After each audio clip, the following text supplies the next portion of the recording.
I want to jump right over actually to this article written by Julia Song. This is really interesting because I feel like Trump kind of talked about this, about how the media is gaslighting everybody. And this article sums it up fairly well. So I'm going to shout out to Julia Song. If you don't know her on Twitter, she's rather feisty and fun to watch, but she's incredibly knowledgeable about these kind of things. So check this out. 10 ways the media is gaslighting you. Now, it's rather a long article, so I'm gonna jump right to the 10 reasons. I'm just going to go over them. I'll read this beginning part. In the age of mainstream fake news, choosing the path to find true and unbiased information can be a daunting task. Very true. The reason is simple. The media isn't trying to spread disinformation. It's actively attempting to manipulate, rewrite, and reshape the narrative. Nailed it. So well spoken there. And that's why people like Tim Pool is people that you need to follow, because he's giving you the real news. Number 1, anti-establishment, anti-capitalism revamp with Joe Biden?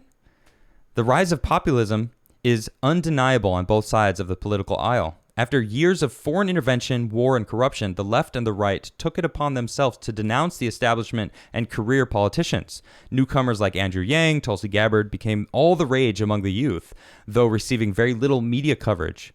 And there were those who were even pulling for Bernie Sanders as they felt he was wronged in the last presidential primary election against Hillary Clinton. Nobody can name one accomplishment Biden achieved to benefit minorities in almost 50 years. I'm still waiting. I would love to have someone give me some sort of an accomplishment that he did that didn't hurt minorities in this country, because that's all I know. All the things that I look into Biden, that's what happened. Anyway, I'll keep reading here. But all in all, the mainstream rallies up behind Nancy Pelosi, Chuck Schumer, and several others who have been in powers for decades to uplift Joe Biden to represent the values of Democrats in the final stretch of the presidential race. A man who first set foot on Capitol Hill as a senator in 1972. That's right, almost a half a century ago. I wasn't even born. In fact, it was 12 years later that I was born. Jeez. The media justifies the violent movements happening across our nations as a needed action to fight systemic and institutional injustices against minorities, but have yet to question the fact that the left's chosen candidate has been in power for nearly 50 years and no one can name one accomplishment he achieved to benefit minorities and the most vulnerable in our country through the course of all those years. Boom. So here's the second point. And speaking of violent protests, did anyone say COVID? The media attacked business owners as they gathered to protest against lockdowns that hindered their incomes, but no mention of COVID was made when tens of thousands gathered in close proximity across the country to riot, loot, and protest against the systemic racism. They still reported on people failing to social distance and how the virus was incredibly dangerous, but when it came to assessing the public health risk associated with the riots, wait, I got this. Yeah. Crickets. And then we got, of course, number 3, masks for you, but not for me. And I think this will be Nancy Pelosi all day long. The frenzy over Donald Trump removing his mask for a photo op while alone on a balcony was all over the news. This happened just the other day when he returned to the White House. He had just left the hospital and dared to remove his mask for a picture. But when Nancy Pelosi walked around maskless in a salon to get her hairdo, despite the salon being closed for regular customers due to coronavirus restrictions, the silence of most of the mainstream media regarding Pelosi's blatant hypocrisy was deafening. I agree. It was deafening. She had just been giving a public speech about the need for everyone to wear face coverings, but when the cameras were off, so were the masks. It's ridiculous. The ability to walk around without a bandana covering your nose is a right apparently reserved only for political elites. Number 4. But back to the fury, but mostly peaceful protesting. Michelle Obama received coverage for stating that most of the protests were peaceful, and CNN had a headline of fiery but mostly peaceful protesting when covering the riots, while standing in front of a burning building that they had just lit on fire. I don't know if I added that little part there, but But could the destruction of private property, arson, looting, theft, and other destructive activities found commonly in these protests really be considered peaceful?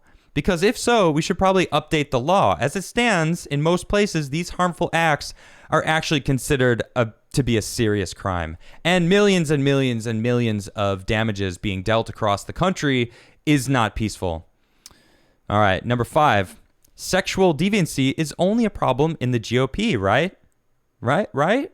No. Andrew Gillum, Bill Clinton, Katie Hill, who is getting her own movie, by the way, and more recently, Cal Cunningham would beg to differ. The silence surrounding the astounding revelations against these public officials' sexually unethical behavior, while we couldn't stop hearing about Stormy Daniels and her possible romantic encounter with Trump 10 years ago, displays the media's clear bias on who they choose to scrutinize.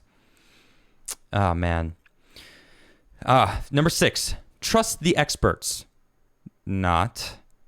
The coronavirus craze is unprecedented, and so were the political mandates that have followed since the beginning of the pandemic. The restrictions on civil rights of Americans, some based on no actual science, left many of us wondering what would be the right course of action to follow.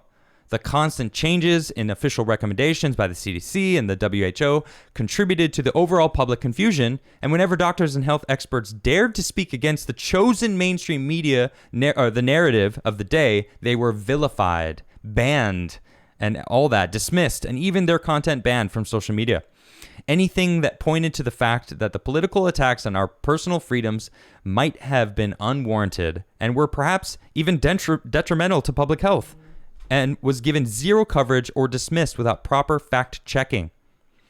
I'm sorry if the video is skipping. I don't have the best internet. And then, of course, number 7, this is ridiculous too. Believe all women. Unless, of course, well, Tara Reade, because she is accusing the Vice President, Joe Biden.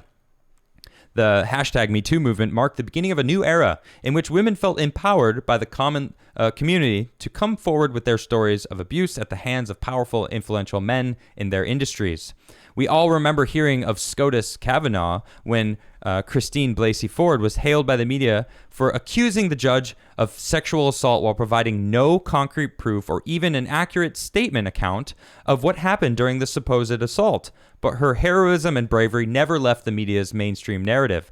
Other women felt compelled to come forward with accusations against the judge as well, but were soon unmasked as frauds. Despite the unreliability of these stories, we saw these women every day on the TV and heard their names every day on the radio. When was the last time you heard from Joe Biden's accuser, Tara Reade? Or from the other 7 women who have accused him of inappropriate behavior? Do we even know what they look like? I don't. I didn't think so. You know, it's really sad. Before we move on, Tara Reade had an interview on an Australian news company. Australia. What? How is Australia doing that for us that we're not there to be able to do it ourselves? It's kind of ridiculous. Yeah. So moving on. The empower and support women unless they're nominated for Supreme Court. Right. Amy Coney Barrett, a jurist, academic, exemplar student, a wife, a mother of 7 children, including 2 adopted from Haiti, was nominated to be Supreme Court Justice, and there's absolutely nothing empowering and supportive about how the media is attacking this strong woman. Their attacks will only worsen as elections near because it is never about supporting women in the first place. But hey, there's more. Number 9, the right is fascist, but dare celebrate the victory of your candidate on November 3rd on social media, and we will censor you. What? Crickets from the media when the Proud Boys and BLM stood together for a press conference to stop the divisive hate the media festered between them. The frenzy over Trump being asked once again to denounce white supremacy and his response addressing hateful acts and not white supremacy by name would almost make you feel like we live in a white ethno-state and that the end is truly near. It's ridiculous. Meanwhile, social media platforms announced that they will ban anyone who claims victory of candidates for the presidency after the presidential elections, because that totally makes sense and censorship is apparently cool and trendy in 2020. If not a fascist move at all, right? Where's the outrage? Waiting. Should I pull crickets again? No, you get the point. And if that isn't enough, I present to you the cop and the cowboy. I think you know who this is referring to. Media personalities applauded while the country burned at the hands of rioters who demanded changes in the policing system to address police brutality and unfair treatments of minorities. Rioters also stood against systemic racism and demanded changes to be made to address social inequality. So it was to everyone's surprise when their party chose Joe Biden and Kamala Harris to represent them.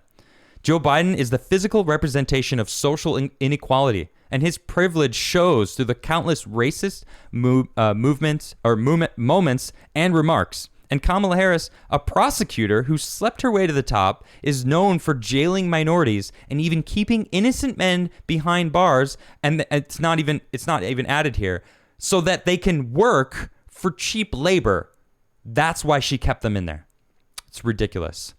So it's kind of long-winded. And honestly, I don't know what's going on with my stream. It seems like it's cutting out. Listen, we are being gaslit. The media is very, very clearly biased as a whole. They clearly don't like the president and what he's doing to call into light a lot of these things. He's doing really great things for the country, and for some reason, they don't talk about any of those good things. And actually, I would like to get Mike Harlow. Mikey, if you're listening, I would love for you to come on the show and just have one episode of just purely what President Trump has done for the American people. Let's do that. So shout out to Mikey Harlow. If you don't know who he is, he got banned on Twitter 3 times. I have an interview with him on my channel. You can go check that out.